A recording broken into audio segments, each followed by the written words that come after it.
బ్రతుకుతున్నావు, ఎంత నిరీక్షణతో బ్రతుకుతున్నావు. ఈ లోకాన్ని ముగిస్తే నేను స్వర్గరాజ్యానికి వెళతానని చెప్పగలిగినటువంటి ఈ శుభప్రదమైన నిరీక్షణ నీకుందా?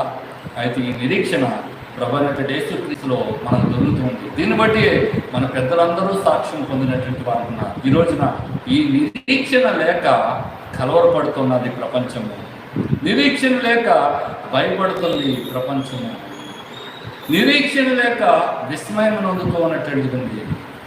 ఇలాంటి అయోమయమైనటువంటి పరిస్థితుల్లో ఉన్నటువంటి మానవాడిని యేసు ప్రభు ప్రేమిస్తూ ఉన్నటువంటి వారు ఉన్నారు. మన దగ్గరికి వస్తున్నారు, మనకు తను కనపరుచుకుంటున్నారు. ఒకసారి సిలువ మ్రాను మీద చూడండి, నేను చనిపోయినాను, పాత పెట్టబడినాను, తిరిగి మరల లేచినాను.